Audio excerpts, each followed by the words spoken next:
दौरे पर, और वहां जाकर जो भारतीय कम्युनिटी है उसमें बहुत ठाके लगाकर, तालियां बजा बजा कर जिक्र करते हैं उस बूढ़ी मां का जो कहीं वृद्धाश्रम में पड़ी हुई है।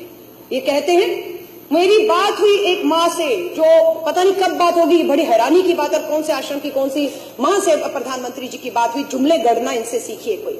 उन्होंने कहा वहां पर जापान की हमारी इंडियन कम्युनिटी के सामने कि मुझे एक मां ने बहुत आशीर्वाद दिया। उन्होंने कहा कि मेरे बेटा बहू मुझे वृद्धाश्रम में छोड़ गए थे, लेकिन अब मुझे उनको मेरी याद आ रही है और मेरे बैंक में 2.5 लाख रुपया जमा हो गया है। वो माँ कहाँ है, वो कौन सा आश्रम है, कब बात हो गई प्रधानमंत्री जी से जिसका जिक्र वो जबान में जाकर कर रहे थे, ठाके लगा रहे थे। अध्यक्ष जी वो माँ मुझे मिल गई है, मैं बताना चाहती हूँ। और उस माँ ने मुझे कहा, जिस माँ की प्रधानमंत्री जी से बात हुई वही माँ उसी हिसाब से मुझे भी बता रही है कि मोदी जी को जाकर कह दीजिए कि मुझे नहीं मालूम मेरा बैंक खाता वो कौन सा है, मुझे नहीं मालूम मेरे बेटे ने कब और कैसे 2.5 लाख डाला है। अगर आपकी जानकारी में है मोदी जी तो जाइए मेरे बेटे को काला धन मेरे खाते में डालने के मामले में गिरफ्तार करिए, जेल में डालिए। और आशीर्वाद मैं आपको तब दूंगी जब वो माँ ये कह रही है कि मैं अपनी 4 दिन से पासबुक लेकर बैंक के धक्के खा रही हूँ, मैं अपनी पेंशन नहीं लगवा पा रही हूँ, मैं दवा नहीं ले पा रही हूँ, वो माँ रो रही है। ये मोदी जी को मैं बताना चाहती हूँ, ये वही माँ है जिस माँ ने आपको आशीर्वाद दिया था। अध्यक्ष जी सबसे बड़ी बात, खाता नंबर मैं बता रही हूँ ऑन रिकॉर्ड 5545100034। ये किसका अकाउंट नंबर है अध्यक्ष जी? पश्चिम बंगाल के भाजपा के जो खाता है, पार्टी कार्यालय का खाता का नंबर बता रही हूँ, दोबारा बता रही हूँ 5545100034। मैं क्यों इसका जिक्र कर रही हूँ अध्यक्ष जी? प्रधानमंत्री देश के कहते हैं ये जानकारी बहुत खुफिया रखी गई है, किसी को इसकी जानकारी नहीं दी गई है। 8 तारीख की रात को 8:37 में घोषणा करते हैं और उसी दिन सुबह 500 और 1000 के नोट भाजपा कार्यालय बैंक के खातों में जमा करा देता है सुबह सुबह। ये कोई पूछेगा कि 1 करोड़ रुपया जो भाजपा के खाते में सभी के सभी 100 और 500 के नोट जमा कराए गए वो कैसे आए? और ये एक ही उदाहरण नहीं, ऐसे बहुत से उदाहरण है अध्यक्ष जी जो मैं आपको गिना सकती हूँ। और मुझे लगता है बिल्कुल जो जांच की मांग की जा रही है, भाजपा के एक कार्यालय खातों की जांच होना बेहद जरूरी हो चुका है। ये कहना कि ये जानकारी किसी को नहीं थी, ये बिल्कुल झूठ है। इसके एक और मैं आपको सबूत दे देती हूँ अध्यक्ष जी। मैं पूछना चाहती हूँ, ये शख्स जो है संजीव कंबोज, ये कौन है? ये पंजाब का भाजपा का बहुत बड़ा नेता है। ये ट्वीट पर 2000 नोटों की गट्ठी की तस्वीर डालते हैं। और कब डालते हैं? मोदी जी घोषणा करते हैं देश के प्रधानमंत्री 8 तारीख की रात को। और संजीव कंबोज जो भाजपा के बहुत बड़े नेता है पंजाब से, वो ये खबर डालते हैं 10:53 सुबह 6 तारीख को, 6 नवंबर को, जब देश को नहीं पता था कि 2000 का नया नोट आने वाला, उसकी शक्ल क्या होगी। उसको आरबीआई जो है मोदी जी की प्रधानमंत्री की घोषणा के बाद जो है उस नोट को दिखाती है पूरे देश में कि वो नोट कैसा होगा। लेकिन भाजपा के इस नेता के पास इसकी जानकारी, इसकी तस्वीरें, ये नोट कैसे थे, ये तो देश जानना चाहेगा, कैसे इनको खबर थी इसकी। लेकिन इसका जवाब भाजपा का कोई नेता देने को तैयार नहीं है। उल्टा राष्ट्रवाद और देशभक्ति के नाम पर जिस तरह से निर्दोषों को मैं कहूंगी, क्योंकि चीफ जस्टिस ऑफ इंडिया के भी पूर्व चीफ जस्टिस ने भी कहा है कि जिनको फेक इनकाउंटर में मारा गया है उनका दोष कभी साबित ही नहीं हुआ, वो अभी अंडर ट्रायल थे। तो देशभक्ति के नाम पर, राष्ट्रवाद के नाम पर, आतंकवाद के नाम पर जिस तरह से निर्दोषों को फेक इनकाउंटर का शिकार बनाया जा रहा है, ठीक उसी तरह देशभक्ति राष्ट्रवाद के नाम पर, काले धन के नाम पर निर्दोषों को, 125 करोड़ की गरीब मजदूर आम आदमी किसानों को लाकर इन्होंने जो है वो सड़क पे खड़ा कर दिया है। शर्म आती है हमें, उस मां के आंसू नहीं दिखते। और सबसे बड़ी तो मैं निंदा करना चाहूंगी, शर्म आती है। कल तक जब कांग्रेस के नेता राहुल गांधी लाइनों में खड़े थे तो मोदी जी भाषण देकर ठाके लगा रहे थे कि मां का काला धन जमा करने के लिए एक बेटा लाइन में खड़ा है। और आज मैं कहूंगी, क्या देश के प्रधानमंत्री जी, आपकी भी माता जी को आज आपने 90 साल की उम्र में लाइन में खड़ा करने को एक फोटो कहूंगी, एक अपॉर्चुनिटी के तौर पे आपने देखा, 90 साल की मां को लाइन में खड़ा कर दिया। बहुत से बेटे हैं, मैंने 4000 रुपया लाइन में खड़ा होकर निकाला और सबसे पहले 4000 में से 2000 लेकर मैं अपने 80 साल के करीब, मेरे पिताजी की उम्र होने वाली है, 75 साल के ऊपर मेरी माँ है, सबसे पहले अगर 4000 निकाला तो 2000 अपनी माँ को देकर आई कि माँ जरूरत हो तो रख लो, मुझे पता है आप लाइनों में नहीं लग पाओगे, आपको शुगर की बीमारी है। देश के प्रधानमंत्री 4000 बदलने के लिए अपनी माता जी को खड़े करते थे। बहुत सी माताओं की पेंशनें नहीं मिल पा रही हैं, वो रो रही हैं। अध्यक्ष जी, और मैं आपको बताती हूँ, इसके अलावा बाबा रामदेव जी ने भाषण दिए थे, नरेंद्र मोदी जी का चुनावों में समर्थन किया था, काला धन आएगा और 15 लाख आएगा सबके खाते में।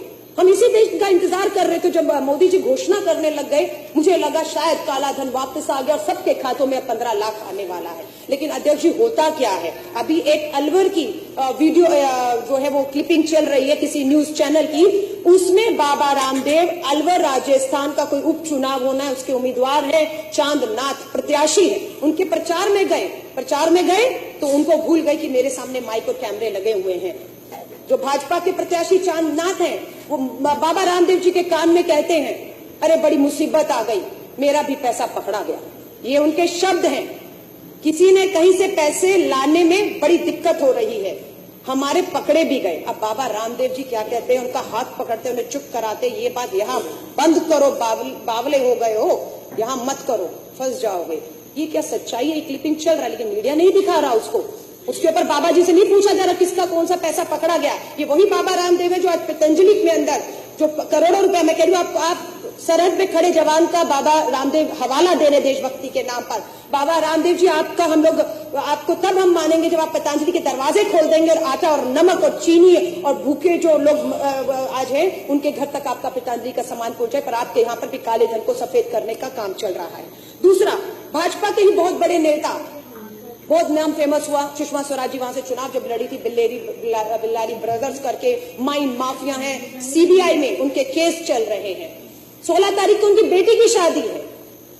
ये हिंदुस्तान टाइम्स की न्यूज़पेपर में इसका खुलासा है कि 500 करोड़ रुपया बिल्लारी ब्रदर, रेड्डी ब्रदर, भाजपा के लीडर जो है नेता, 500 करोड़ रुपया अपनी बेटी की शादी पे खर्च करना चाह रहे हैं। क्या इसकी कोई जांच करेगा कि ये 500 करोड़ रुपया जो शादी पे उड़ाया जाएगा ऐसे माहौल में, वो कहां से आया? वो कैश है, बैंकों से आया? कैश है तो कब और कौन से बैंकों में ये बदला गया?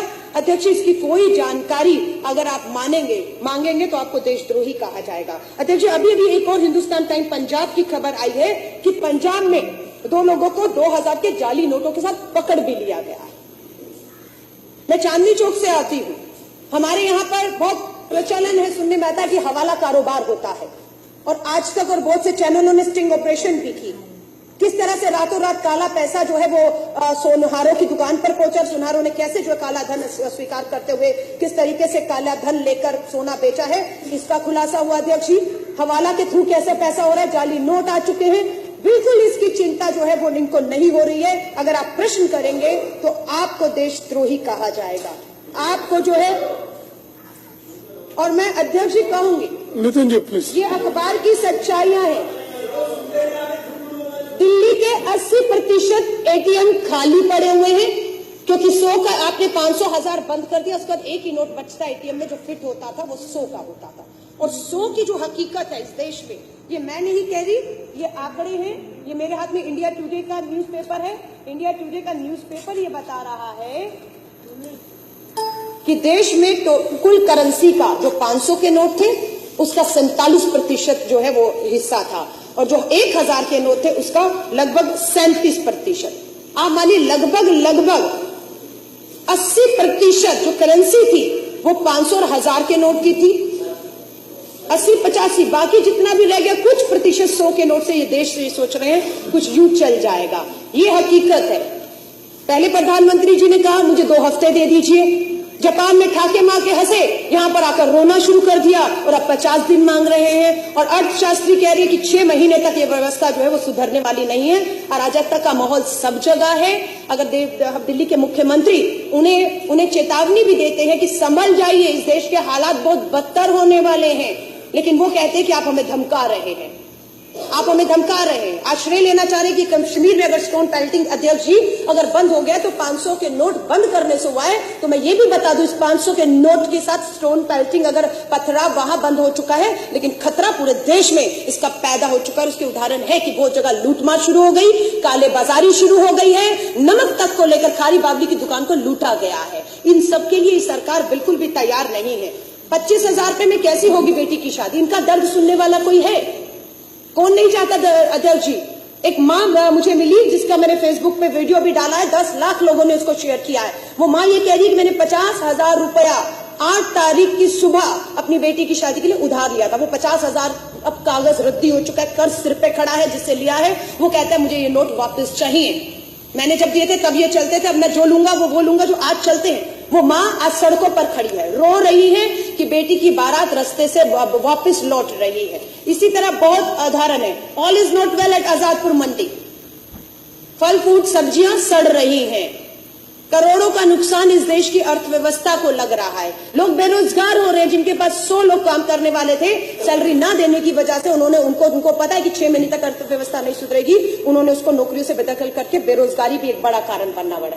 नोट बदलने में नाकाम युवती ने फांसी लगा दी। इतनी निराशा हताशा आज आ चुकी है कि ये हाल हो चुका है। अलका जी कंक्लूड करें प्लीज, कंक्लूड करिए। यही कहूंगी, इसकी इतनी गंभीरता को विपक्ष हल्के में मत ले।